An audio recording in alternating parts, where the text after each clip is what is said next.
नमस्कार. आपण पाहत आहात जनमत न्यूज. आपली वाहिनी, आपले मत. पिंपरी चिंचवड महापालिकेच्या जलतरण तलावात मंगळवारी धक्कादायक घटना घडली आहे.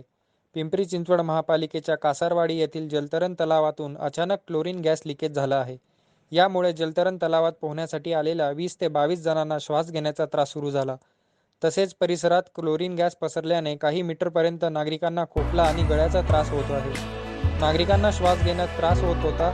यामुळे आता कासारवाडी येथील स्विमिंग पूलच्या समोरून वाहतूक बंद करण्यात आलेली आहे.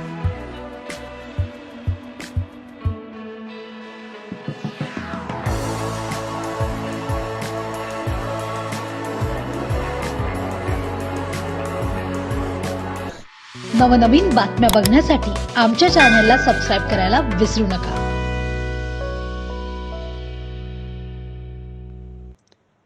नमस्कार. आपण पाहत आहात जनमत न्यूज. आपली वाहिनी, आपले मत. महाराष्ट्रातल्या सर्वच टोल नाक्यांवर कारसह छोट्या गाड्यांना टोल नाही असं उपमुख्यमंत्री देवेंद्र फडणवीस म्हणाले आहेत. आता जर छोट्या वाहनांकडून टोल घेतला तर मनसेचे कार्यकर्ते टोल नाके जाळतील असा इशारा मनसे अध्यक्ष राज ठाकरेंनी दिलाय. राज ठाकरेंनी टोलच्या विषयावर सलग दुसऱ्या दिवशीही पत्रकार परिषद घेतली. त्यांनी भर पत्रकार परिषदेत माजी मुख्यमंत्री उद्धव ठाकरे यांच्यापासून उपमुख्यमंत्री अजित पवार ते फडणवीसांपर्यंत सर्वांचेच व्हिडिओ लावले. विशेष म्हणजे 7 व्हिडिओपैकी 3 व्हिडिओ फडणवीसांचेच आहेत. तर आमची माणसं तिकडे प्रत्येक टोल नाक्यावरती उभी राहतील आणि 4 व्हीलर, 3 व्हीलर, 2 व्हीलर यांना कोणत्याही प्रकारचा टोल लावू दिला जाणार नाही. आणि याला जर समजा विरोध करायचा प्रयत्न केला तर हे टोल नाके आम्ही जाळून टाकू. पुढे काय सरकारला करायचं ते सरकारने करावं. म्हणजे हे जे म्हणत होते याच गोष्टींसाठी आंदोलनं करून आमच्या लोकांनी हे सगळ्या टोलचं आंदोलन झालं, ज्याच्यावरती माझ्या महाराष्ट्र सैनिकांनी अंगावरती केसेस घेतल्या, सगळ्यांनी अंगावरती केसेस घेतल्या. वरती हे सांगतात की हे झालेलं आहे, असं काही नाहीच आहे. बरोबर ना? मग जर नाहीच आहे तर त्या केसेस काढून टाका.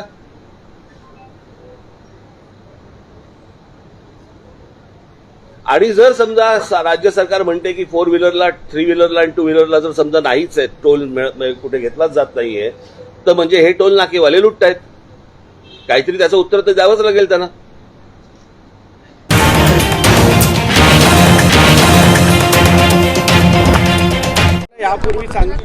यापूर्वी सांगितल्याप्रमाणे सभागृहाच्या बाहेर केलेल्या टिप्पणी आणि वक्तव्यावरती मी लक्ष देत नाही आणि त्यावर उत्तर देणं तर अजिबात गरजेचं समजत नाही. जी लोक असे आरोप करतायत त्यांना संविधानाचं ज्ञान आहे का? त्यांना अपात्रतेसंदर्भातल्या नियमांचं ज्ञान आहे का? त्यामुळे अशा लोकांना ज्यांना दोन्ही विषयातलं ज्ञान नाही त्यांनी केलेल्या टिप्पणींवरती आपण काय उत्तर द्यायचं? सर, आपल्याला माहीतच आहे की अपात्रतेसंदर्भातल्या याचिका या अध्यक्ष कार्यालयात फाईल झालेल्या आणि त्यावरती आम्ही सुनावण्याही चालू केलेल्या आहेत. आणि जे काय कार्य होत आहे या संदर्भातली जी काय कारवाई होते ती अत्यंत नियमानुसार disqualification of members on the grounds of defection rule 1986 संविधानामध्ये दिलेल्या ज्या तरतुदी आहेत या आणि विधिमंडळाचे जे नियम आहेत, विधानसभेचे जे नियम आहेत त्याच्या अनुषंगाने ही संपूर्ण कारवाई होत आहे. आपल्या सर्वांनाच माहीत आहे की सर्वोच्च न्यायालयात पण ह्या विषयातली जेव्हा याचिका दाखल झालेली त्यावेळेला सर्वोच्च न्यायालयाने पण संविधानिक शिस्ताचं पालन करणं आवश्यक आहे. म्हणजेच एक्झिक्युटिव्ह म्हणजेच आपलं कार्यकारी मंडळ, विधिमंडळ म्हणजेच लेजिस्लेचर आणि न्यायमंडळ म्हणजे ज्युडिशरी यांना आपापले अधिकार संविधानाने दिले आहेत. आपल्या कार्यक्षेत्रात राहून त्यांनी काम करणं अपेक्षित आहे.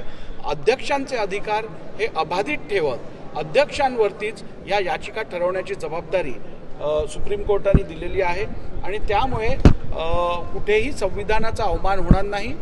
जसं विधिमंडळ एक इंडिपेंडेंट संस्था आहे तसंच न्यायप्रणाली म्हणजेच आपली ज्युडिशरी एक इंडिपेंडेंट संस्था आहे. यांचाही मान राखणं हे आमचं कर्तव्य आहे. त्यामुळे सर्वोच्च न्यायालयाच्या आदेशाचा कुठेही अवमान न होता संविधानिक तरतुदींचं पालन करत आणि विधिमंडळातल्या विधानसभेच्या नियमांचं सर्व पालन करून योग्य वेळेला हा निर्णय घेतला जाईल. हा निर्णय घेण्यासाठी जेवढा वेळ आवश्यक आहे तेवढा वेळ दिला जाईल.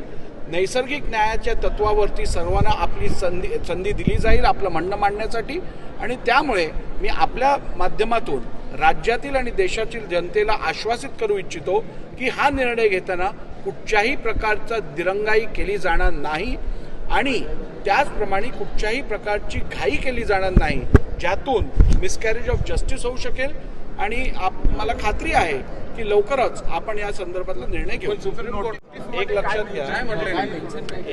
घ्या, आर्टिकल 32 आणि आर्टिकल 226 खाली या देशातला कोणताही नागरिक सुप्रीम कोर्ट किंवा हायकोर्टमध्ये याचिका दाखल करू शकतो.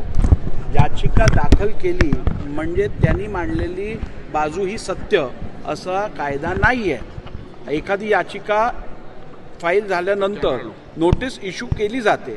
नोटीस इश्यू केल्यानंतर दोन्ही बाजूचं म्हणणं ऐकून कोर्ट ह्या विषयातला न्याय देते.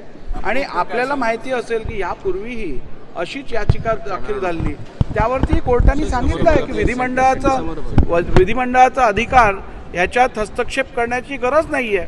जोपर्यंत अध्यक्ष कोणता निर्णय घेत नाहीत आणि जर का तो निर्णय नियमबाह्य असेल अथवा घटनाबाह्य असेल तर आणि तरच या कुठची इतर संस्था त्यात हस्तक्षेप करू शकेल. परंतु जोपर्यंत अध्यक्षांनी घेतलेला निर्णय घटनाबाह्य नसेल किंवा नियमबाह्य नसेल तोपर्यंत त्यात हस्तक्षेप करण्याचे अधिकार संविधानाने कोणालाही दिले नाहीये असं माझं मत आहे. नोटीस देणं हे कोर्टाचं काम आहे. कोर्ट आपलं काम करत आहेत आणि विधिमंडळ आपलं काम करत आहेत, अध्यक्ष आपलं काम करत आहेत. त्यामुळे प्रत्येकाला आपण आपापलं काम करायला देऊया. आणि मला वाटतं ह्यालाच लोकशाही म्हणतात, ह्यालाच कॉन्स्टिट्युशनल डेमोक्रेसी म्हणतात, पार्लमेंटरी डेमोक्रेसी म्हणतात. आणि मला वाटतं जशी पार्लमेंटरी डेमोक्रेसी जपण्याची जबाबदारी विधिमंडळावरती आहे, ज्युडिशरीवरती आहे, एक्झिक्युटिव्हवरती आहे, तशीच ती जपण्याची जबाबदारी ही मीडियावर पण आहे. MIT स्कूल ऑफ गव्हर्नमेंट यांच्यातर्फे मास्टर्स इन गव्हर्नमेंट आणि पॉलिटिकल ॲडमिनिस्ट्रेशनवरती हा जो नवीन कोर्स चालू केला, नवीन हा कोर्सचा जुना आहे, मला वाटतं आता ही 19वी बॅच त्यांची सुरू होत आहे आणि त्याकरता त्यांना शुभेच्छा देण्याकरता मी आज इकडे उपस्थित आहे. अशा कोर्सेसमधनं आपण एक नवीन लिडरशिप तयार करण्यासाठी त्यांना जे स्किल्स लागतात ते त्यांच्यामध्ये डेव्हलप करतो आणि अत्यंत प्रभावशाली असा हा कोर्स इकडे आयोजित करण्यात आलेला आहे. आणि मला खात्री आहे ज्या तरुणांनी इकडे या कोर्समध्ये स्वतःला एनरोल केलं आहे त्यांच्या माध्यमातून देशाला एक चांगलं नेतृत्व लाभेल. देशाची येणारी पिढी ही राजकारणात येण्यासाठी सकारात्मक भूमिका घेत आहे, याबद्दल मला अत्यंत आनंद व्यक्त करायचा आहे. बघा, आपण बघितलं तर हे स्किलसेट जे इकडे शिकवले जातात त्याचा केवळ उपयोग विद्यार्थ्यांना नव्हे तर विधिमंडळ सदस्यांना पण होऊ शकतो. आणि त्यामुळे विधिमंडळ सदस्यांसाठी पण एखादा क्रॅश कोर्स जर ठेवला तर मला खात्री आहे की त्याचा फायदा विधिमंडळ सदस्यांनाही होईल. आणि ज्या विद्यार्थ्यांना इकडे लेजिस्लेटिव्ह प्रॅक्टिसेसबद्दल, पार्लमेंटरी डेमोक्रेसीबद्दल शिकवलं जातं त्यांना अनुभव घेण्यासाठी विधान भवनात येऊन ते अनुभवता येईल. त्यांना आम्हाला इंटर्नशिप्स देता येतील. स्पीकर ऑफिसमध्ये असेल, डेप्युटी स्पीकर ऑफिसमध्ये असेल, सभापती कार्यालयात असेल, उपसभापती कार्यालयात असेल किंवा विधिमंडळातील वेगवेगळ्या शाखांमध्ये काम करून विधिमंडळाचं कामकाज कसं चालतं या संदर्भातली त्यांना चांगली माहिती मिळू शकेल. म्हणूनच हा घेवाणदेवाणाचा कार्यक्रम MIT आणि विधिमंडळामध्ये झाला तर निश्चितपणे राज्याला याचा फायदा होईल. सर, सुप्रीम कोर्टात नवनवीन बातम्या बघण्यासाठी आमच्या चॅनलला सबस्क्राईब करायला विसरू नका.